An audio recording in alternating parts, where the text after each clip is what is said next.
हामी 10 डेमी 65 अहिले 53 भयो भने ट्रेन आउँदैन रहेछ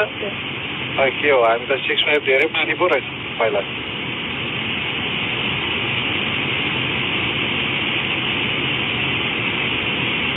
अब हेडिङ मोडमा छ अलि राइटतिर बस्छ यो यसले ठिक लाग्दैन राइटतिर राइट हेडिङ 310 जति बस्छ ठिक हो हेडिङ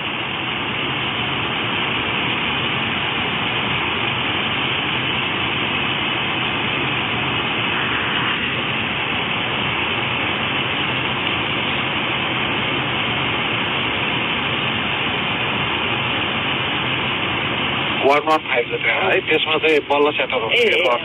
रनवे 120 चाहिँ 115 मा सेटर हुन्छ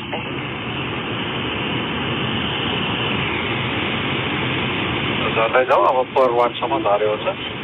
अनि पहिलाको पुरानो पासमा ताक है त्यो सानो ठाउँ तिमी त जेस्टिनमा हुँदाखेरि त गरेको हो सबै त्यही त त्यो पासमा चाहिँ 3500 जति चढ्ने क्लाब चाहिँ लिएर है हो त्यहाँ रनवे बिचमा छ अब राइट ह्यान्ड अझै राइटमा बस्छ राइट ह्यान्ड आउँछ लेफ्ट ह्यान्ड आउँछ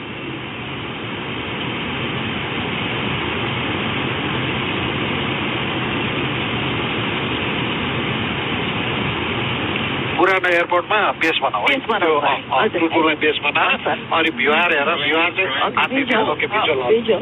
ऊ छ अनि त्यसपछि कन्टिन्यू टर्नको टर्नै गर है ओके 45 170 स्पिड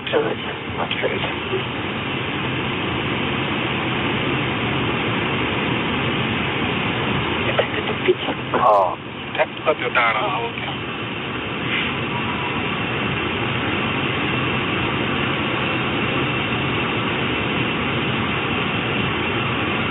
धेरैजनालाई गरेछ कि अलि कम्फर्टेबलै छ त्यस्तो अनकम्फर्टेबल त छैन बिहान मात्रै हो त्यो बिहान अर्ली मर्निङ चाहिँ अलिकति त्यो डाइरेक्ट आँखामा घाम अनि मिस्ट हुन्छ कि त्यतिखेर मात्रै हो अब यो ठ्याक्क 5 माइल्सबाट चाहिँ फेरि झर्दै जान्छ अब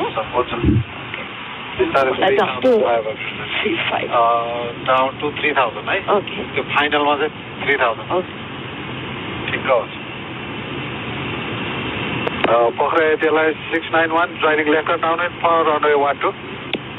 it is 691 final runway 1 call you final for 12 ATLI 691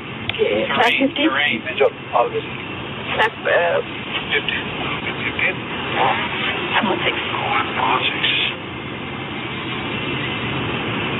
त्यो दुईटा डाँडाको बिचमा है 35 मात्रै धेरै तल पनि नजाऊ ट्रेन आएको आइगर्छ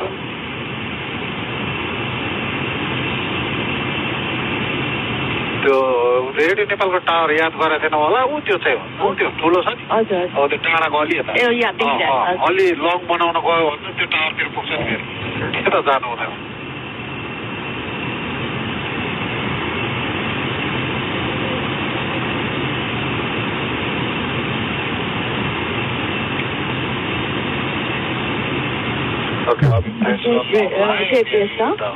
अब म्यानो लिने हो होइन पर्दैन एकछिन ठिकै छ त्यो सिधा गइन्जेल पर्दैन त्यसपछि लास्ट 20 लिएपछि अनि म्यानो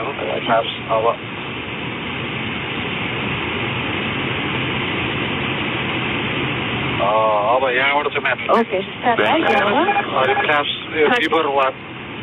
150 फ्ल्याप्स 30 चढ्दै जाऊ है झर्दै जाऊ तल पनि जाऊ अनि okay before landing here flaps 30 take off TLU low speed icing area external lights on complete TI hello electron ride